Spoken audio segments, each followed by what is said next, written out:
तो हम क्या कर रहे हैं ना, PYQ कर रहे हैं, ठीक है, क्योंकि हम लोग अभी ज्योग्राफी पढ़ रहे हैं तो इसके PYQ भी देख लेते। 2013 का क्वेश्चन है। सबसे पहले यहाँ पठार दिए हैं, देखो, पर्वत, उच्च भूमि, द्रोणी, ठीक है। और इस मतलब क्या लिखा, कौन सा सही सम्मिलित है। तो एबिसियन पठार, अरब, बिल्कुल गलत, ठीक है। नाम सुन लो पहले, एबिसिनी, एटलस, गुयाना और ओका वांगो द्रोणी, ठीक है। अब इसमें कैसे आएगा, आपको ये नहीं पूछा गया एटलस कहाँ है, क्या है करके। आप ये देखो क्या लिया, प्रदेश, ठीक है। अब एटलस कहाँ होगा, जैसे उत्तर, आपको ये तो पता है कि अफ्रीका में होता है एटलस, ये तो पता है ना कि अफ्रीका में क्या है, एटलस अफ्रीका में इधर। लेकिन आपको ये पता है कि किस साइड है, तो आपको पता है उत्तर की साइड और पश्चिम, ऊपर साइड को रहता है ना जिस टाइप से, तो उत्तर साइड और पश्चिम को एटलस होता है। पहला तो चलो ठीक है, एटलस के बारे में आपको जानकारी। एबिसिनी पठार जो है ये कहाँ पे कहा है, इथोपिया में, ठीक है। एटलस पर्वत जो है वो उत्तर, ये तो हम लोगों ने देख ही लिया। ओकावांगो द्रोणी जो है ये भी अफ्रीका में है, ठीक है। लेकिन कहाँ पे है कहोगे, नीचे साइड को है, ठीक है, अफ्रीका के नीचे साइड, तो दक्षिण अफ्रीका महाद्वीप की तरफ है। समझ में आया, बिल्कुल सर। पहला क्वेश्चन क्लियर हो गया ना, ये ऐसे ही पढ़ा जाता है, पहले एक बार पढ़ लो उसको, ये नहीं कि पहले मैं पूरा पढ़ लूँगा फिर उसके बाद MCQ। नहीं, MCQ आपको एक तरफ ब्रॉड आइडिया देता है कि क्वेश्चन कैसे पूछाते हैं। तो पहले क्वेश्चन किस पे, पठार पर्वत पे आ रखा है, देखो, और किस तरह से, ये प्रॉपर नहीं पूछा गया कि कहाँ पर ये हैं लोकेटेड, पर ये पूछा गया कहाँ पे। जैसे अब देखो यार, ये एटलस दे रखा है, सबको पता है अफ्रीका में, लेकिन किस साइड को है ये इंपॉर्टेंट है ना, उत्तर पश्चिम अफ्रीका, ये इंपॉर्टेंट है कि नॉर्थ में है वो, ठीक है, दिस वन इधर साइड को है ये। तो ऐसे समझ में आना चाहिए आपको, ठीक है। देखो, ओकावांगो द्वीप ये कहाँ है, ये भी तेरे को पता है कि भैया अफ्रीका में, लेकिन किधर है, दक्षिण अफ्रीका। फिर ये इन लोगों ने दे रखा है इस तरह से, ठीक है। ये तो नॉर्मल है, चलो अभी खाली कोई गुयाना, देखो एटलस दिया है ना, ये दिया है ना, देख मतलब तुमको देखना है कि एटलस माउंटेन ये दे रखा था, इसी के बारे में बात हो रही थी। तो कहाँ दिख रहा है ये, दिस वन, अच्छा सॉरी यार, क्या, अरे रे रे रे रे रे रे रे दिस, ठीक है, दिस पूरा ही देख लो, ये किस पॉइंट पे आ रहा है, समझ में आ रहा है ना, बस। तो इधर है ये आपका ऊपर नॉर्थ हो गया, और ये पूर्व पश्चिम होता ना तो वेस्ट हो गया, दिस वन। पहला पॉइंट आपका, ये मैंने स्टडी IQ से ले रखा, मतलब स्टडी नहीं, ये मेरा ना सारथी से लिया गया बैच है, तो मैं वहाँ से पढ़ रहा हूँ उसको, ठीक है। तो हम लोग जो तो टारगेट मिले वो कंप्लीट कर रहा हूँ, तो मैंने कहा आप लोग को ही पढ़ा लिया जाए। अब अलग अलग ऋतुओं में दिन, समय और रात्रि के विस्तार में विभिन्नता किस कारण। अच्छा, दिन, समय और रात्रि, मतलब इसका मतलब क्या होता है कि दिन और रात कैसे होते हैं, इसका मतलब ये, जब पृथ्वी अपने अक्ष पर नित्य घूमते रहती है तो उसके कारण होता है दिन, तो वही होगा पृथ्वी के नित्य अक्ष पर परिक्रमा। एक होता है प्रकीर्णन, एक होता है घूर्णन। बताओ दोनों में डिफरेंस बताओ जल्दी से तुम लोग, ठीक है। उसके बाद आगे पढ़ेंगे, मैं पढ़ा चुका हूँ तुम्हें, ठीक है, ओके। अब देखो, जैसे पृथ्वी अपने अक्ष पर घूर्णन के कारण रात और दिन, देखो घूर्णन अपने अक्ष पर होता है, ठीक है। लेकिन पृथ्वी अपने अक्ष पर 23.5 डिग्री पर झुकी हुई है, ठीक हो गया। जैसे ये अर्थ है, ये 23.5 डिग्री पर झुकी, इस झुकाव के कारण जब पृथ्वी सूर्य के परिक्रमा करती है, ठीक है। परिक्रणन क्या होता है, किसी की परिक्रमा करना, और घूर्णन होता है अपने अक्ष पर घूमना, ठीक है। सूर्य के झुकाव वाले क्षेत्र में सूर्य के तरफ वाले भाग में दिन, वही है जहाँ, जैसे ये अब यहाँ सूर्य तो इधर साइड को दिन हो जाएगा और पल्ली साइड को रात हो जाएगी, किस लिए, ये है देखो असली, ठीक है। तीसरा क्या दे रहा है, तो समझ में आया। इस क्वेश्चन का मतलब क्या है कि दिन और रात से पूछा गया है, किससे, पृथ्वी के अपने अक्ष पर घूर्णन करना, पृथ्वी सूर्य के चारों ओर एक दीर्घवृत्तीय रीति से गति है। तो इसमें कोई फर्क, इससे हमारा लिंक ही क्या है कि भाई वो दीर्घवृत्तीय गति कर भी रहा है, तो हमें क्या मतलब, कुछ नहीं, मतलब स्थान की अक्षांश, इससे भी कोई मतलब नहीं है। तो इसका मतलब जब वो नित्य गति कर रहा है, किस एंगल से, 23.5 डिग्री। अब जब ये झुकाव के कारण जब पृथ्वी सूर्य की परिक्रमा, अब ये क्या है, ये सूरज है, अब ये पृथ्वी इसकी परिक्रमा कर रहा है, तो इधर साइड वाला अगर सूर्य इसके उसमें आएगा तो यहाँ पर क्या हो जाएगा, दिन हो जाएगा, ठीक है। जिधर झुकाव वाले क्षेत्र पर सूर्य की तरफ वाले भाग में दिन, वहीं दूसरी तरफ हो जाएगा, मतलब वो क्या अंधेरा हो जाएगा, बस। फिर नर्मदा नदी के बारे में आ रखा है, तो पश्चिम की ओर बहती है, जबकि अधिकांश अन्य प्रायद्वीपीय बड़ी और नदियाँ पूर्व की ओर बहती है। तो इसका मतलब क्या होता है ना, दिस वॉज इम्पोर्टेंट, क्योंकि ये रिफ्ट घाटी है। जो भी रिफ्ट घाटी होती हैं वो पश्चिम की ओर बहेगी, ठीक है। मतलब ये इधर साइड को बहती है। अगर हम इंडिया का मैप बनाएंगे तो दिस वन इधर साइड को बहती है। तो जितनी भी रिफ्ट बनाने वाली घाटियाँ होंगी, ठीक है, वो सब कहाँ पश्चिम की ओर बहेगी। यह विंध्य और सतपुड़ा के बीच बहती है। इससे कोई फ़र्क आपको पड़ता नहीं, गलत है। भूमि का ढलान मध्य भारत के पश्चिम की ओर, इससे भी कोई फ़र्क नहीं। तो इसका केवल कौन सा होगा, एव, क्योंकि ये क्या है, रिफ्ट वैली है बस। अब देखते क्या है, देखो नर्मदा नदी मध्य प्रदेश के अमरकंटक के मेकाल रेंज से निकलती है। दिस वॉज इम्पोर्टेंट यहाँ पर से, ठीक है। ये आपका अगर इंडिया का मैप मैं बना देता हूँ, ठीक है, तो एमपी के यहाँ पे ये अमरकंटक मान लो, ठीक है। थोड़ा इधर कर लो यार, इधर साइड अमरकंटक, ठीक है, एमपी है। इसके अमरकंटक से निकल कर यहाँ पे एक रेंज कौन सी है, मेकाल रेंज, ठीक है। ये नाम क्या है, अमरकंटक। ये लिख क्यों ना, बाद में पता चलेगा तुम्हें, ठीक है। और ये है क्या, एमपी। फिर है नर्मदा, एक ये मैंने कहा ना, ये जो नदी है ये रिफ्ट नदी है, ठीक है। अतः यह नदियाँ की तरह पूर्व की ओर ना बहकर, और नदियाँ इधर साइड को बहती हैं, ठीक है, और बे ऑफ बंगाल में जाके मिल जाती है। लेकिन ये कहाँ, अरब सागर में गिरती है। इसमें पश्चिम की ओर बहने वाली अन्य नदियाँ, अब देखो मैंने और भी नदियों के नाम दे दिए, जैसे कि खुद ही बताओ, ताप्ती, ठीक है, फिर तापती, तो साबरमती, फिर माही, फिर लूनी, शरावती, ठीक है, शरावती है ये। अगर हम इन दोनों को साथ साथ रख लेंगे कोई दिक्कत नहीं है ना। देखो कि इन दोनों को ये शरावती, ठीक है, उसके बाद माही, फिर लूनी, पेरियार, भारत पुछा और पुम्बा, जिसको कहते हैं पंपा, लास्ट मांडवी, ठीक है। ये लिखने का रीज़न है, इससे आपको याद रहेगा। जैसे ताप्ती होगी, साबरमती, शरावती, 100 दोनों साथ लिख दिया। फिर माही लिख दिया, माही के साथ लूनी तो पक्का ही आएगी।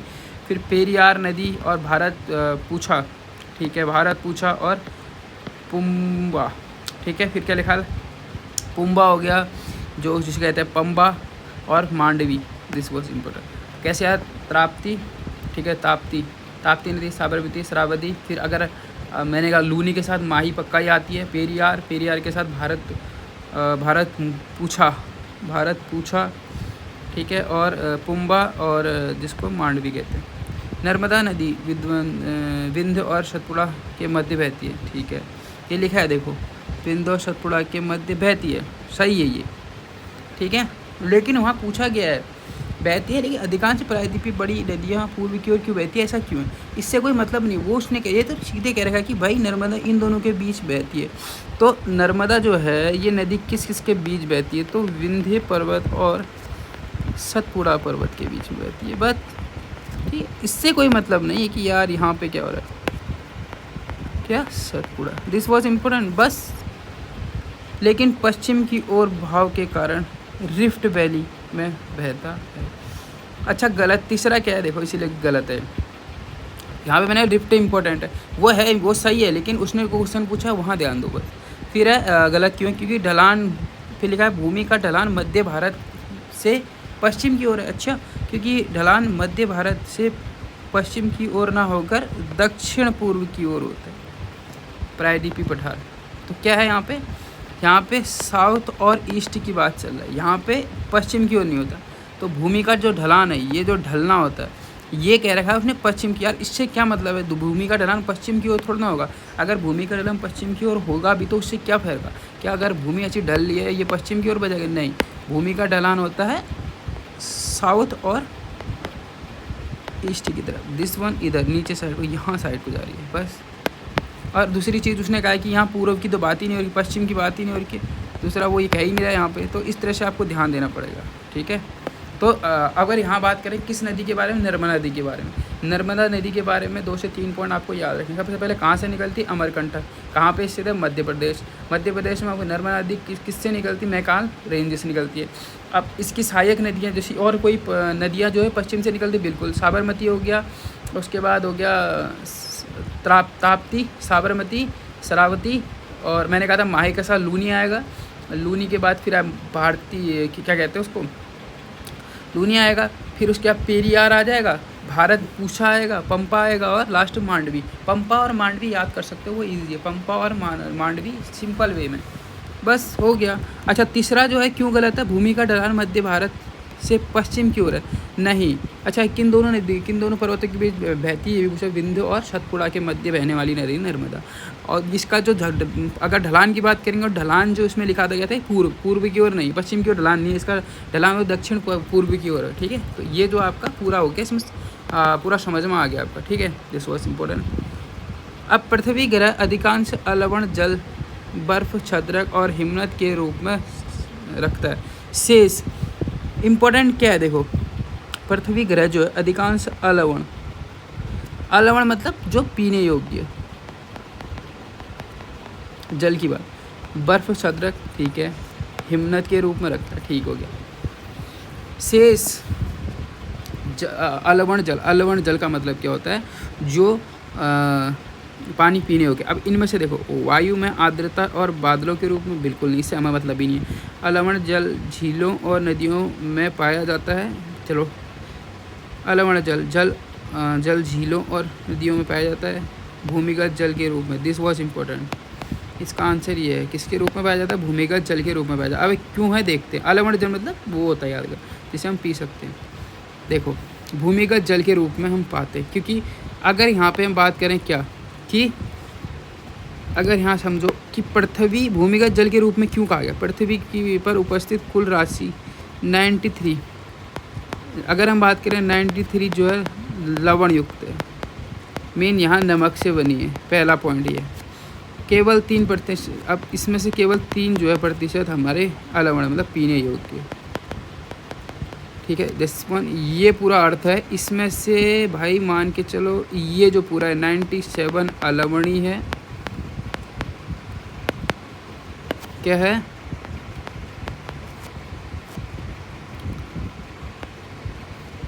लवणी है।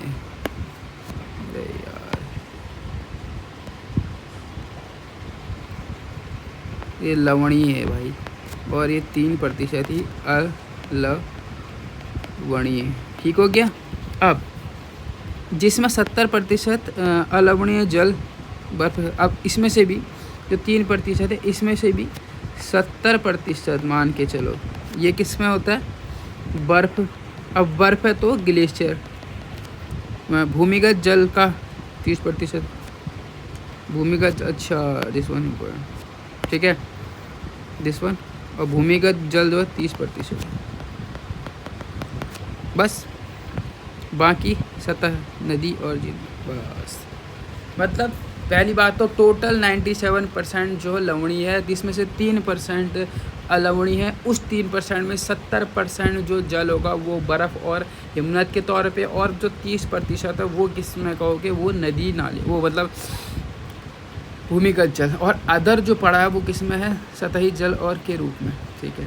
अब यहाँ पे थोड़ा ये समझाने के लिए आपको दे रखा है, देखो, फ्रेश वाटर 3%, अभी समझ में आया ना? ये this world 3% fresh water. Saline ocean 97, आपको पता है 97% मैंने अभी बताया था लवणीय वाला। अच्छा, अदर 0.9%। अब देखें क्या ग्राउंड कितना है, मैंने अभी बोला था धरती के अंदर 30%, और आइस, अब उसको 70 लिखा है तो लगभग 70, यहाँ पे 30 लिख दिया। दिस वॉज इम्पोर्टेंट, हो गया। फ्रेश वाटर की बात कर रहे हैं। फ्रेश वाटर मैंने कहा था 0. अदर जो है 0.9%, उसमें से अगर हम बात करते हैं 30%, 30 का मतलब वो टोटल 13.1 है जो आपको ग्राउंड मतलब ग्राउंड भूमिगत है, और दूसरा आइस क्लब्स एंड ग्लेशियर जो 68% है, ठीक है। रिवर की बात करते 2% रिवर है, ठीक है, और लेक 87%। अगर लेक आएगा तो याद रखना वो 87% है, और स्वाम कितना है? 11%, ठीक है। ये थोड़ा ध्यान देने की बात है। ईजी वे में तुम्हें समझा रहा हूँ मैं। इतना ज़्यादा लोड अगर रखोगे दिमाग में तो अभी खाली आपको समझना पड़ेगा कि PYQ क्यों इम्पोर्टेंट है, क्या इससे क्वेश्चन बनते हैं, बस वो चीज़ ध्यान दो, ठीक है। अब एक मिनट रुक जाइए। ओके, दलदल होता है इसका मतलब, ठीक है।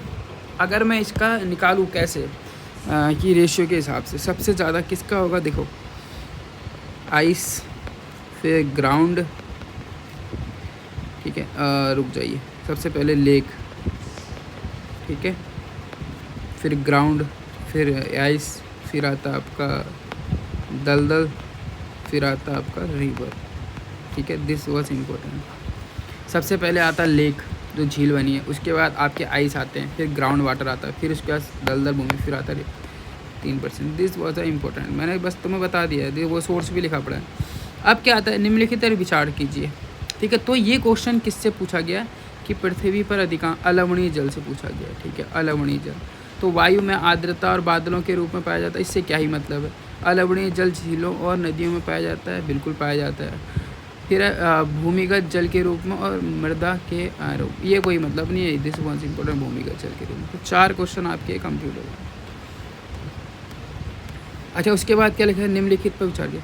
निम्नलिखित में से अब देखो, विद्युत चुंबकीय विकिरण, गुरुत्वीय भूतापीय गुरुत्वीय बल, प्लेट संचरण, पृथ्वी का घूर्णन और पृथ्वी के पृष्ठ पर गति परिवर्तन लाने के लिए जिम्मेदार है। गति के लिए भाई क्या, विद्युत चुंबकीय बिल्कुल होगा, भूतापीय बिल्कुल होगा, गुरुत्वीय होगा, बिल्कुल प्लेट होगा, पृथ्वी का घूर्णन होगा, पृथ्वी का परिघूर्णन।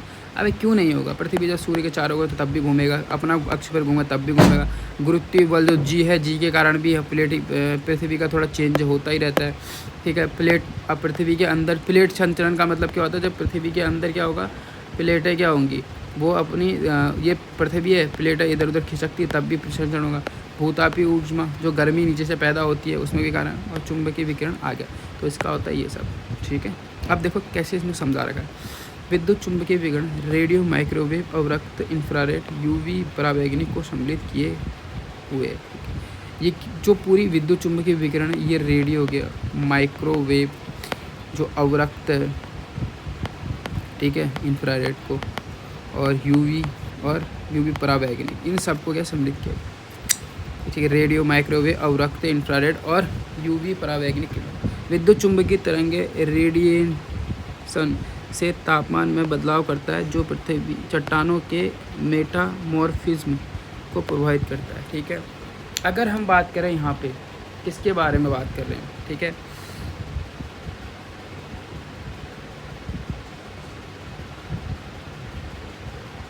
मेटामॉर्फिज्म, ठीक है।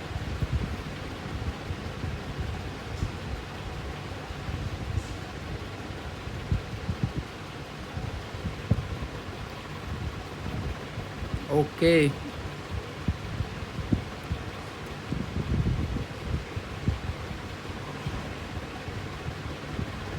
बस ठीक है। अब मेटामॉर्फिज्म में क्या होता है, इसमें क्या हो जाएगा, देखो इसको क्या कहते हैं, मेटामॉर्फिज्म मतलब कहता है वह प्रक्रिया जिसमें जो आपकी चट्टानें होती है ना, इसकी 3 चीज़ें, इसकी रूप, बनावट और संरचना, 3 चीज़ें किसके कारण, अत्यधिक तापमान और प्रेशर, ये दोनों बहुत अधिक होते हैं के कारण वो बदल जाती है, बस। तो पहला समझ में आया ना। पहली बात, जो विद्युत चुंबकीय विकिरण है वो अपने रेडियो, इंफ्रारेड, माइक्रोवेव और यूवी परावैंगनिक में सम्मिलित करा है। विद्युत चुंबकीय तो रेडिएशन के तापमान में बदलाव करती, मैंने पहले का तापमान बदलाव करी। जो चट्टानों के माइक्रोवेव, मेटामॉर्फिज्म में क्या होता है, जिसमें क्या होता है, ये मतलब चट्टान के रूप, बनावट और उसकी संरचना को मैं अधिक तापमान और प्रेशर के कारण चेंज कर देती, बस। भूतापी, अगर देखो भूतापी का मतलब होता है भूमि के अंदर, तो आंतरिक प्लेटों से पिघलने और गर्म जल के झरनों के प्रस्फुटन के कारण भी होते हैं। देखो मैंने क्या बोला, भूतापीय ऊर्जा आंतरिक प्लेटों के पिघलने तथा गर्म जल के झरने के प्रस्फुटन का कारण। वेरी गुड, ठीक है। अगर यहाँ पे भूतापीय ऊर्जा अंदर की बात आएगी तो उसमें क्या होता है, अंदर होगा प्लेटों का पिघलना, प्लेट जब पिघलेगी। दूसरा क्या होता है, गर्म जल के झरनों के प्रस्फुटन के कारण। जो गर्म जल होंगे अंदर से वो फूटते हैं, तब भी जो पृथ्वी होती है उसकी गति में चेंज होता है। गुरुत्वीय बल पृथ्वी की सतह पर स्थित प्रत्येक वस्तु पर प्रभाव डालता है। गुरुत्वीय बल पृथ्वी की सतह पर स्थित प्रत्येक वस्तु पर क्या डालता है? प्रभाव डालता है। पृथ्वी के घूर्णन के कारण कोरोलिसिस बल, दिस वॉज इम्पोर्टेंट। अब जब घूर्णन की बात करिए तो कोरोलिसिस बल क्या होता है? ठीक है, कोरोलिसिस बल उत्पन्न होता है जो वस्तु के गति, धाराओं की गति इत्यादि को प्रभावित करता है। वो क्या करता है? वस्तु की गति को प्रभावित करेगा कोरोलिसिस बल, और जब वो घूमता है तो एक बल उत्पन्न होता है, कोरोलिसिस बल कहते हैं, जिसके कारण वस्तु की गति, धारा की गति इत्यादि को प्रभावित होते हैं। कोरोलिसिस बल उत्तरी गोलार्ध में, जैसे ये है, ठीक है, कोरोलिसिस बल क्या, ये उत्तर नॉर्थ है, इसमें क्या करता है? दाईं ओर, ठीक है, और इसमें बाईं ओर, ठीक है, की तरफ लगता है। पृथ्वी के घूर्णन देखो दिन और रात के कारण होता है। पृथ्वी का घूर्णन दिन रात बनने का कारण, जब पृथ्वी घूमती है ना तो इससे डे एंड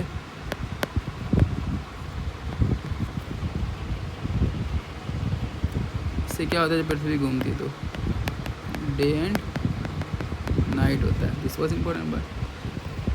फिर है पृथ्वी के ऋतुओं के, जब पृथ्वी सूर्य के चारों ओर चक्कर लगाए, जैसे ये है ना घूर्णन परिक्रमा, जब ये सूर्य है, ये पृथ्वी है मानो, ये इसके पूरे चक्कर लगा रही, तो इसके कारण क्या हो? ऋतुएं चेंज होंगी, बस वही तो है। फिर लास्ट क्या है? पृथ्वी का नित्य अक्ष पर परिक्रमा दिन रात की लंबाई के अंतर के कारण को बनाता है, लंबाई के अंतर का कारण बनता है। दिस वॉज अपनी नित्य कक्षा, ये अपनी ही कक्षा पर परिक्रमा कर रही है, तो दिन रात की लंबाई में क्या अंतर कारण का कारण। अब इसमें समझ में आया, इस क्वेश्चन में किसके बारे में कर रखा था? अर्थ के, कि गति कैसी होती है इसकी, ठीक है। संसार के सर्वाधिक महत्वपूर्ण मत्स्य क्षेत्र उन क्षेत्रों में पाए जाते हैं जहाँ, देखो मत्स्य क्षेत्र कहाँ पाए जाते हैं? जहाँ पे गर्म और ठंडी जलधारा आपस में मिलती है, वहाँ पर मानिए। तो कोष्ठा शीत वायुमंडलीय धारा, वायुमंडलीय धारा का मतलब हमें कोई मतलब नहीं। नदी सागरों में प्रचुर मात्रा में ताज़ा जल प्रवाहित कर, उससे कोई मतलब नहीं है। कोष्ठ और शीत सागरीय धाराएं मिलती, मैंने कहा ना, ये कोष्ठ का मतलब यहाँ मान के चलिए उष्ण है, तो गर्म और ठंडी जलधारा। महाद्वीपीय सतह, इससे कोई मतलब नहीं। तो मत्स्य क्षेत्र के बारे में पाया जाता है, तो कोष्ठ तथा शीत सागरीय धाराएं मिलती हैं जहाँ पे। अब कैसे, ठीक है, दिस वॉज इम्पोर्टेंट, है ना। तो क्या लिखा? कोष्ठ तथा शीत महासागरीय धाराएं मिलती हैं। सागरीय क्षेत्रों में मछलियों की मात्रा, उनको मिलने वाली भोजन अर्थात प्लैंकटन पर निर्भर करती है, ठीक है।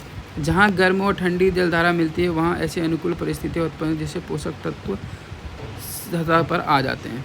दिस वॉज इम्पोर्टेंट, प्लैंकटन याद कर लो। इसमें सागरीय क्षेत्रों में मछलियों की मात्रा उनके मिलने वाले भोजन अर्थात प्लैंकटन पर निर्भर करती है। किस पे? प्लैंकटन। वह स्थान जहाँ गर्म तथा ठंडी जलधाराएं मिलती हैं वहाँ एक ऐसी अनुकूल परिस्थिति उत्पन्न हो जिससे पोषक तत्व, बस जहाँ पे गर्म और ठंडी जलधारा मिलती है तो वहाँ पोषक तत्व क्या होते हैं? वो उत्पन्न होते हैं। देखो ये इस तरह से ये आया, ठीक है। अभी ये जो तुम्हारी डायरेक्शन दिख रही है ना, सब समझ में आ जाएगा तुमको। ये ठंडी जलधारा, गर्म जलधारा, स्टीम, ये सब समझ में आएगा जब पढ़ाऊँगा तुम्हें, ठीक है। अब होता क्या, देखो उदाहरण न्यूफाउंडलैंड के ग्रेट बैंक पर ठंडी लेब्राडोर की तथा गर्म स्टीम पिघलकर मत्स्य के अनुकूल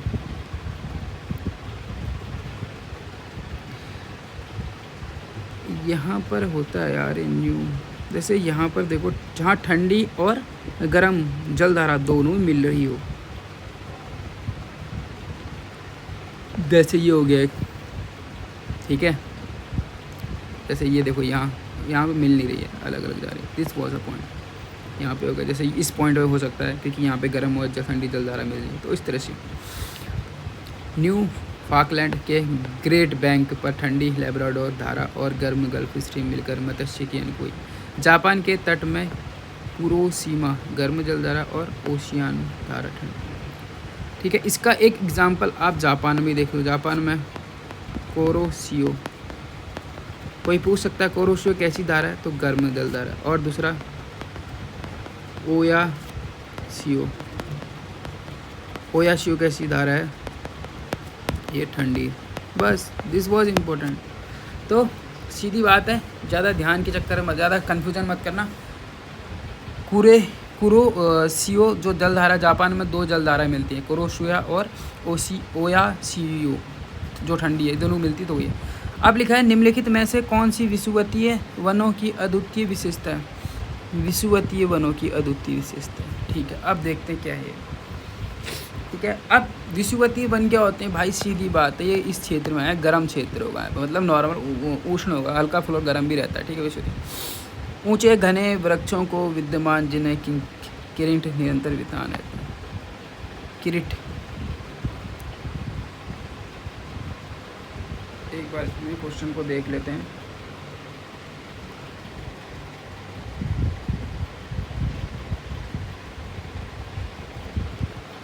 फिर है बहुत से जातियों का सहअस्तित्व होता है। अति पादपों की असंख्य किस्मों की विद्यमानता होती है, ठीक है। अगर विषुवतीय वनों की बात करते हैं, ऊंचे घने वृक्ष होते हैं, सूर्य की किरणों को नीचे तक नहीं आने देते, ठीक है। विषुवतीय वन यहाँ पे एक तो घने होते हैं, ठीक है। दूसरा, यहाँ सूर्य की किरणों को आसानी से नीचे नहीं आती, यहाँ बहुत सारी प्रजातियाँ पाई जाती हैं। और तीसरा, अधिवाप यानी दूसरे पेड़ों पर उगने वाली पौधों की कई किस्में मिलती हैं, ओके। तो इसमें 2 से 3 पॉइंट जो सबके सब मैं इनको विस्तार से समझा देता हूँ, ठीक है तुमको। अब देखो होता क्या है यहाँ पे, क्या है मैंने कहा था, ये विषुवतीय वन के 3 मुख्य कारण है। देखो पहले क्या है, घने होते हैं, ठीक है, और सूर्य का जो प्रकाश होता है वो ज़मीन पर नहीं पहुंचता है, ठीक है। दूसरा पॉइंट क्या कह रहा है, बहुत सारी प्रजातियां होती हैं। तीसरा पॉइंट, अब अधिपादपों का आपका समझ में नहीं आ रहा होगा ये आखिर क्या पॉइंट है। तो इसका मतलब क्या होता है, सुनो, ये होता है दूसरे पेड़ों पर उगने वाले पौधों की किस्में होती हैं, ठीक है। मतलब दूसरों पेड़ों पर उगने वाले,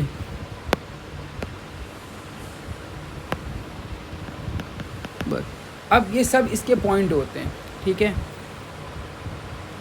अब यहाँ देखते हैं क्या पहला सही है, ऊंचे घने समझ में आया, विद्यमान, किरीट निरंतरता विद्यमान रहती है। किरीट क्या होता है ये समझ नहीं आया मेरे को, देखूंगा, ठीक है। दिस वॉज क्या है बतानी। अधिबाप बहुत सारी जाती हैं, ये ठीक है, सहजाती हैं। अधिबाप मतलब वही असंख्य, बस तीनों के तीनों इसके सही है। देखो विषुवतीय वनों में उच्च तापमान, पर्याप्त वर्षा, एक सघन वृक्षों की विद्यमानता को सुनिश्चित करती है। ये वन पूर्ण समूह की एक मोटी छतरी के रूप में निरंतर फैले होते हैं। इनमें केवल वही जगह दिखाई देती है जहाँ इन्हें खेती के लिए साफ किया जाता है और कोई नदी बहती। ध्यान रहे कि, रुक जाओ यार, पहले एक बार पढ़ चुका हूँ ना मैं, तो इसी चक्कर में। अब सुनो, विषुवतीय वन जो होंगे इसके बारे में, तापमान उच्च, पर्याप्त वर्षा एवं सघन वृक्षों की विद्यमानता को सुनिश्चित करता है। 3 चीज़ें, उच्च तापमान है, पर्याप्त वर्षा होती है और सघन वन होती है, मतलब वन जो होते हैं बहुत चित्त होते हैं। ये वन पूर्ण समूह की एक मोटी छतरी के रूप में निरंतर फैले रहते हैं। बस इनमें केवल वही जगह दिखाई देती है जहाँ इन्हें खेती के लिए साफ किया जाए। दिस वॉज इम्पोर्टेंट, क्यों, मतलब इतना घना होता है कि जब तक हम खेती के लिए इसको साफ नहीं करते तब तक ये दिखाई नहीं देता। यहाँ कोई नदी बहती है, कई नदी बहती है, ठीक है। ध्यान रहे यहाँ के पौधे जो होते हैं सूर्य के प्रकाश के लिए संघर्ष करते हैं। विषुवतीय जो होते हैं उनके पौधे सूर्य के लिए वो करते संघर्ष। यहाँ झाड़ियाँ सघन नहीं होती हैं, ठीक है। सूर्य का प्रकाश सतहों पर नहीं पहुँचता, तो यार ऑब्वियसली सब सतहों पर पहुँचेगा नहीं तो झाड़ी तो होगी नहीं। यहाँ बहुत सी प्रजातियाँ जो होती हैं सहअस्तित्व में हैं पेड़ों, जिसके कारण व्यावसायिक रूप से लकड़ियों का उपयोग दुष्कर कार्य है, परिवहन में महंगा। अधिबाप एपीफाइट का एक ऐसा पौधा है जो अन्य पेड़ों पर उसे नुकसान पहुंचाए बिना बढ़ता है। विषुवतीय वर्षा वन में प्रचुर वही है कि अतिव्याप का मतलब समझ में आना, एफीफाइड मतलब होता है कि किसी दूसरे पौधे को बिना नुकसान पहुंचाए, ठीक है, उसमें अपने को बढ़ावा देना या अपना बढ़ाना खुद को, तो वो होता है एफीफाइड, ठीक है। अतिपादप। महाद्वीपों के अंतर स्थलों का वार्षिक ताप परिसर तटीय क्षेत्रों की अपेक्षा अधिक होता है, इसके क्या कारण? मतलब कह रहा है कि अंतर स्थलों की वार्षिक जो महाद्वीप जो होते हैं उनके अंदर की होती है, वो ताप की बात कर रहे हैं, तो तटीय क्षेत्रों की अपेक्षा अधिक होता है, क्यों? अब देखते हैं क्या। भूमि और जल के बीच का तापमान, ठीक है, बिल्कुल, दिस वाज इम्पोर्टेंट। महाद्वीप और महासागरों के बीच तुंगता, इससे कोई मतलब नहीं। अंतर स्थलों में तेज हवाएं, ये कोई मतलब तो नहीं। तटों की अपेक्षा अंतर स्थलों में होने वाली भारी वर्षा, नहीं, कुछ नहीं, केवल एक है। महाद्वीप महासागरों की तुलना तेज़ी से गर्म और तेज़ी से ठंडे होते हैं, ठीक है। एक बार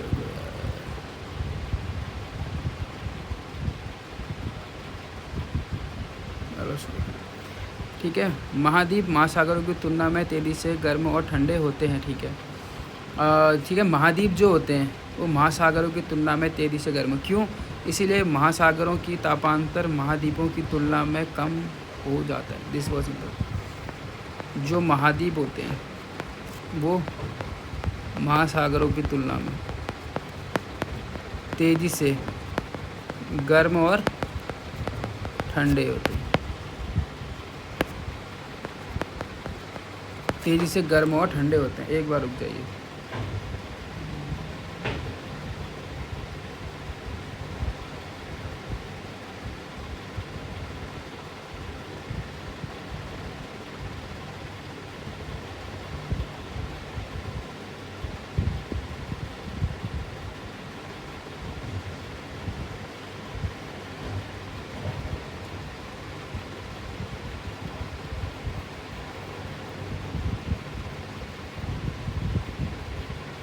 अगर बात करें दो चीज़ें, अभी ना यहाँ पे थोड़ा कन्फ्यूजन आप लोग को होगा। क्या तुम्हें पता है महाद्वीप क्या होते हैं और महासागर क्या होते हैं? इन दोनों को भी थोड़ा विस्तार से समझ में आना चाहिए। तो महाद्वीपों की बात करेंगे, धरती का वह बड़ा भाग जिसके चारों ओर से महासागर घेरते हैं, ठीक है।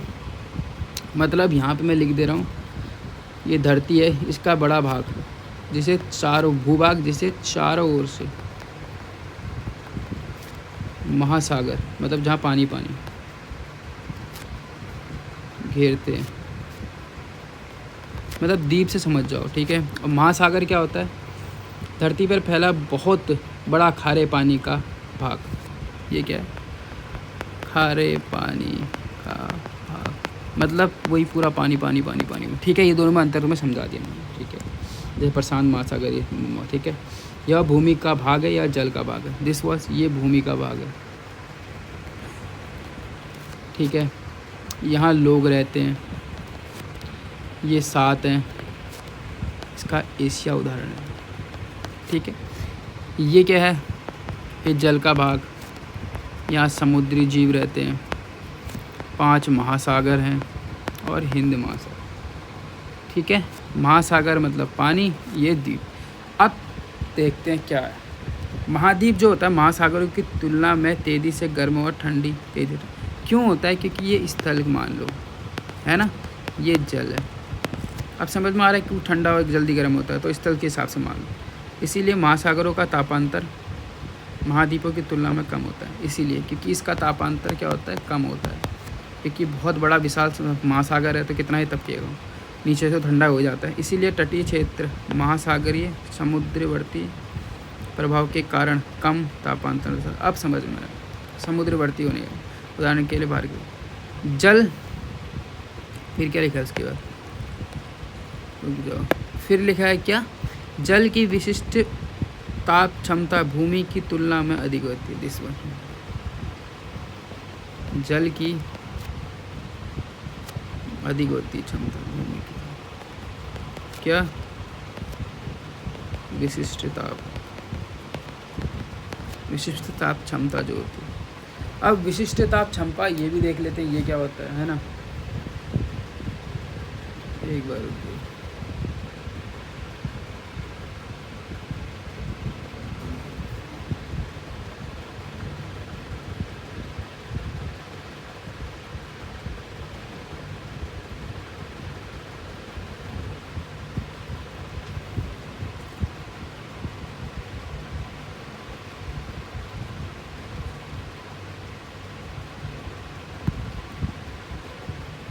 रुक जाइए एक बार, रुकिए। हाँ,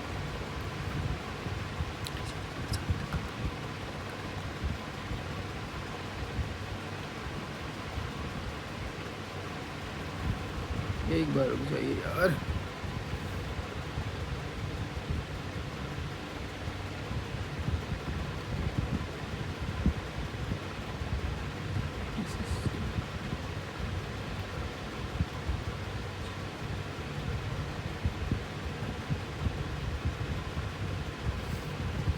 फिर उसके बाद क्या है, किसी पदार्थ का तापमान 1 डिग्री बढ़ाने के लिए जितनी ऊष्मा चाहिए उसे विशिष्ट ताप कहते हैं। आसानी भाषा में कुछ चीज़ें जल्दी गर्म हो जाती हैं और कुछ धीरे गर्म होती हैं। पानी धीरे गर्म होता है, इसे विशिष्ट ताप क्षमता ज़्यादा होती है। जमीन जल्दी गर्म, विशिष्ट ताप क्षमता कम होती है। जल की विशिष्ट ताप क्षमता भूमि की तुलना में अधिक होती है, धीरे गर्म होता है इसलिए क्षमता ज़्यादा होती है। ओके, इसका मतलब सीधी बात है। देखो, किसी पदार्थ का विशिष्ट ताप क्षमता क्या होती है? Specific heat capacity. किसी पदार्थ का तापमान 1 डिग्री सेल्सियस अगर बढ़ाना है के लिए जितनी हमारी ऊष्मा खर्च होती है, जितनी ऊष्मा क्या होती है चाहिए उसे, मतलब किसी पदार्थ का अगर टेम्परेचर 1 डिग्री बढ़ाना है तो जितनी भी ऊष्मा की आवश्यकता होती है तो उसके कहते हैं विशिष्ट ताप क्षमता चाहिए। आसान शब्दों में कुछ चीज़ें जल्दी गर्म होती हैं, कुछ जल्दी गर्म होगी और कुछ धीरे गर्म। पानी जो होता है ये पानी जो होता है वो धीरे गर्म होता है, जबकि अरे यार, ठीक है, पानी जो होता है,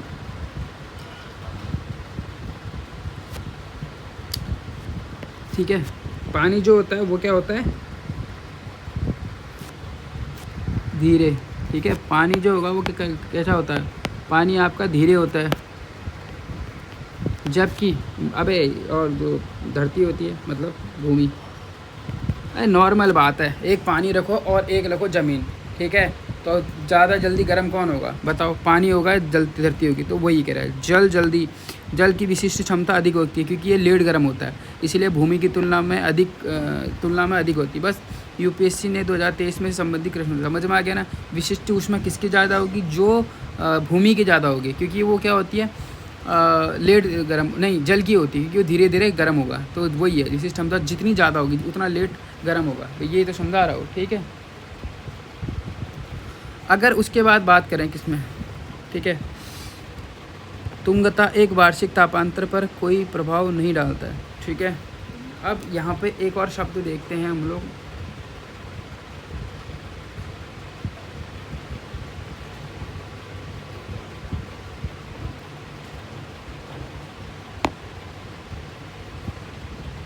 कोई जगह समुद्र से कितनी ऊपर है। ओके, तुंगता मतलब क्या होता है? हाइट, सी से कितनी हाइट पर वो प्लेस है, समझ में आ रहा है? तो तुंगता वो होती है कि हाइट पर कितने ऊंचाई पर वो प्लेस है का वार्षिक तापांतर कोई प्रभाव नहीं पड़ता है, क्योंकि ऊंचाई वाले क्षेत्रों का तापमान ऑलवेज कम तथा ज़्यादा ऊंचाई के साथ साथ तापमान भी कम होता है। सामान्यतः वार्षिक वर्षा आंतरिक क्षेत्रों में कम, तटीय क्षेत्रों में अधिक होती है। हाँ ठीक है, आंतरिक क्षेत्रों में वैसे भी कम होगी और तटीय पे ज़्यादा होगी, क्योंकि तट पे ज़्यादा वो वेपोराइज होगा तो पानी ज़्यादा है। आंतरिक क्षेत्रों में बहने वाली पवनें क्षेत्रीय प्रवृत्ति की चुनुक, फान इत्यादि होती हैं। ये तापमान के कम ज़्यादा होने के कारण नहीं है। बस एक बार ये पॉइंट लास्ट आ रही तो मैं बढ़िया समझा दूँ, ठीक है। देखिए क्या है ये,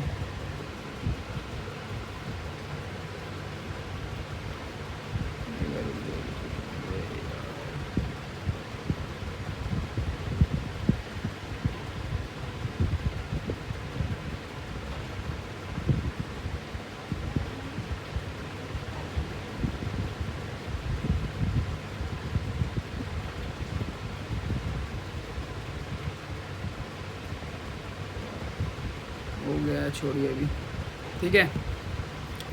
आंतरिक क्षेत्रों में बहने वाली पवनें क्षेत्रीय प्रकृति की होती है, चुनुक, फान इत्यादि होती है। ये तापांतर के कम ज़्यादा के कारण नहीं होती है। अब लिखा है निम्नलिखित के बारे में बात करते हैं। निम्नलिखित में से कौन सा एक भारतीय कोयले का अभिलक्षण है? This was important. भारतीय कोयले की बात कर रहा है, ठीक है। किसके बारे में बात कर रहा है? भारतीय कोयले के बारे में बात कर रहा है। एक मिनट, अभी पहले में तो उसको चेंज कर लेते हैं।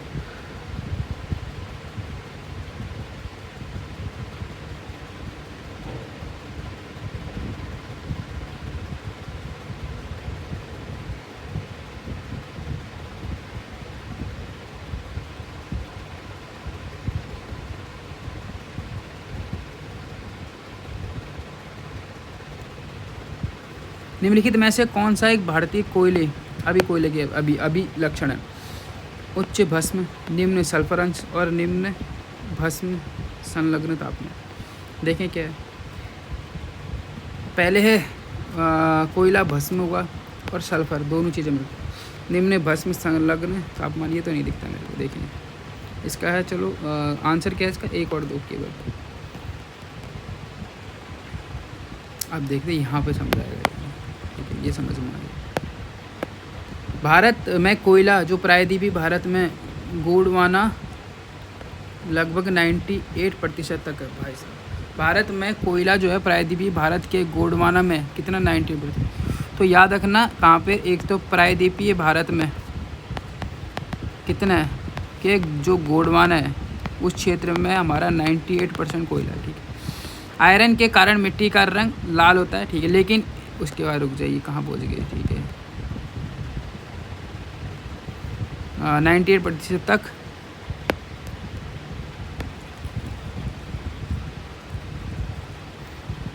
98% तक क्या लिखा है? प्रतिशत तक गोंडवाना संरचना और उत्तर पूर्वीय क्षेत्रों में टर्शरी संरचनाओं में उपलब्ध है, ठीक है। उत्तर पश्चिमी क्षेत्र मतलब जो टर्शरी है यहाँ पे 2% है। तो 98 गोंडवाना में है। उत्तर पश्चिमी का मतलब उत्तर पूर्वी, दिस वॉज, यहाँ पर कितना 2% संरचनाओं में उपलब्ध है। भारत में कोयले की राख की मात्रा उच्च है, दिस वॉज इम्पोर्टेंट। यहाँ पे मैं लिख दे रहा हूँ, ठीक है।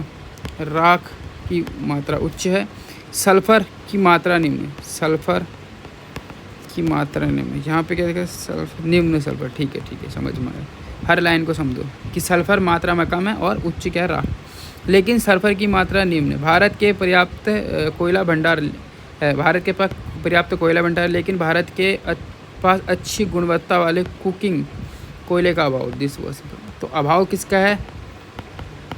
कुकिंग कोयले का, ये क्या है? अभाव, जिसका उपयोग स्टील बनाने और संबद्ध उद्योगों में किया जाता है। इसका उपयोग किस में किया जाता है? स्टील बनाने और संबद्ध उद्योग जो भी हैं। अतः भारत कोयले अच्छी गुणवत्ता वाले का आयात करता है। हाँ वही है, भारत कोयले का आयात करता है। जो कहाँ से मिलता है भारत को? इंडोनेशिया, साउथ अफ्रीका और ऑस्ट्रेलिया, दिस वॉज। भारत जो होता है अच्छी गुणवत्ता वाली कोयले का आयात कहाँ से करता है? 3 जगह से। इंडोनेशिया से करता है, साउथ अफ्रीका से करता है और ऑस्ट्रेलिया। भस्म संलग्न तापमान से तात्पर्य वह तापमान सीमा जिस पर उपकरण के ताप अवशोषण की सतह पर राख या भस्म का जमा हो जाता है। मतलब ये कोई आपका एक मतलब वस्तु है या उपकरण है, इसकी सतह पर क्या राख का होना, इकट्ठा हो जाना। यह उपकरण की बनावट डिजाइन को प्रभावित करता है, बस क्योंकि राख की जमाव प्रक्रिया की दक्षता को कम करता है। वही चीज़ समझा रहा हूँ, क्योंकि राख की जमाव जो होगी वो प्रक्रिया की दक्षता को कम कर देती है। भारतीय कोयले का उच्च संलग्न तापमान, 3 गलत। तीसरा पॉइंट क्या था यहाँ देखिए ज़रा, निम्न भस्म संलग्न तापमान। नहीं, अभी समझ में आया था क्यों उसकी निम्न भस्म नहीं, ठीक है। कहाँ गया? हाँ, तो भारतीय कोयले के उच्च संलग्न तापमान, क्योंकि वो ऊपर, ये देखो भस्म संलग्न तापमान से तात्पर्य वो है उपकरण के ताप अवशोषण पर राख भस्म जमाव बढ़ता है। यह उपकरण की बनावट प्रभावित करता है, इससे राख जमाव, जब राख जमाव जो होगी ऊपर ज़्यादा होगी तो उसमें उच्च संलग्न तापमान। भारत की लैटेराइट मिट्टियाँ जो के बारे में निम्नलिखित में से कौन सा सही है? वे सामान्यतः लाल रंग की होती हैं, ठीक है, ये तो आपको पता है क्योंकि लाल रंग होती है। वे नाइट्रोजन एवं पोटास से संबंधित है, पता नहीं। अभी किसके बारे में, एक मिट्टी के बारे में आगे। उनका राजस्थान और उत्तर प्रदेश में अच्छा विकास हुआ है। इन मिट्टियों में टेपियोका और काजू की अच्छी किस्म, ये हो सकता है। तो 1 और 3 है, ठीक है, 1 और 3 है। देखो 1 और मतलब तीसरा नंबर का इसका, ठीक है। अब देखते हैं क्या है इसमें इम्पोर्टेंट, ठीक है। अभी देखते हैं भारत में लेटेराइट जो है कहाँ कहाँ पाया जाता है। दिस वाज इम्पोर्टेंट पॉइंट, इसको हम याद कर लेंगे, ठीक है। कर्नाटक, तमिलनाडु, समझ में आ गया 2 चीज़ें। और रुक जाओ, पहले 3 के 3 कर ले रहे, रुक जाओ, यहाँ नीचे साइड कर ले रहे हैं, ठीक है, यहाँ से, ठीक है। यहाँ से तमिलनाडु कर लो, ठीक है, कर्नाटक कर लिया, इधर ही कहीं पर केरल है वो भी कर लो, ठीक है। यहाँ पे अगर हम बात करेंगे किसके बारे में, देखो मैं तुमसे कहता हूँ बस थोड़ा ना दिमाग का यूज़ करना है, ऐसे हवा में करने की कोई ज़रूरत नहीं है। अगर तुम एक बार ढंग से पढ़ लोगे तो तुम्हारा सक्सेस रेट जो होता है बहुत बढ़िया हो जाए, ठीक है। मजाक नहीं कर रहा हूँ, ओके। अब एक चीज़ बताओ, सुनो,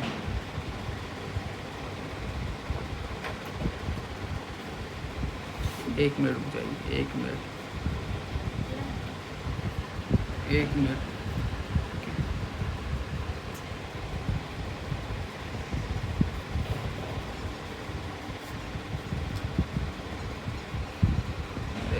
यार,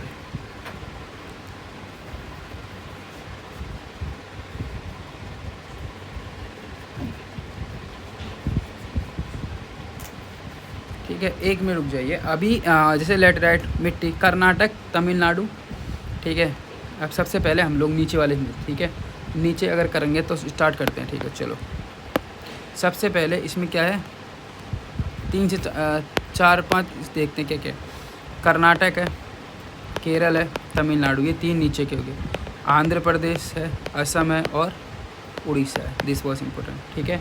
सबसे पहले तमिलनाडु की बात करेंगे, यहाँ रख दो तमिलनाडु, ठीक है। उसके बाद यहीं पर ही ये वाला जो सेट है केरल का हो गया, आपको पता ही है, ठीक है। और उसके बाद यहीं पर आंध्र प्रदेश भी, ठीक है। आंध्र प्रदेश की बात कर लें हम, आंध्र प्रदेश कर लें, इसके बगल में उड़ीसा कर लें, कर लिया ना, असम कर लें, कर लिया, और तमिलनाडु हो गया, असम हो गया, केरल हो गया, 1 2 3 4 5 हो गए, ठीक है। क्या बच गया तुम्हारा, कर्नाटक, ठीक है, कर्नाटक हो गया, केरला हो गया, केरला ये है कर्नाटक, बस। अब ये सीरीज़ आपको याद रखनी पड़ेगी, बस हो गया ना।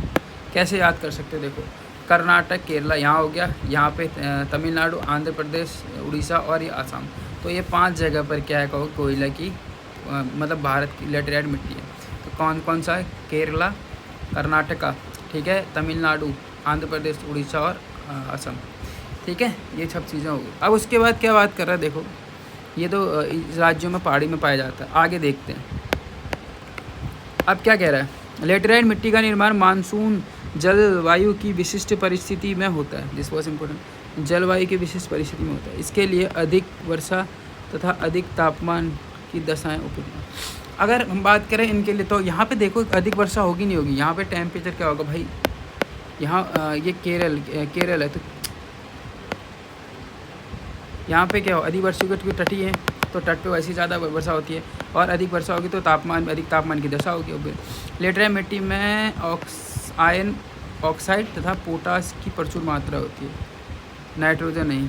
यहाँ पे गलती क्या होगी, पोटास तो ठीक था लेकिन यहाँ पे आयरन होता है, ठीक है। तो Fe और पोटास की बात करी थी, ना कि नाइट्रोजन नहीं होता इसमें, ठीक है। क्या क्या होता है, Fe होता है, आयरन ऑक्साइड प्लस पोटास, ठीक है, याद रखना।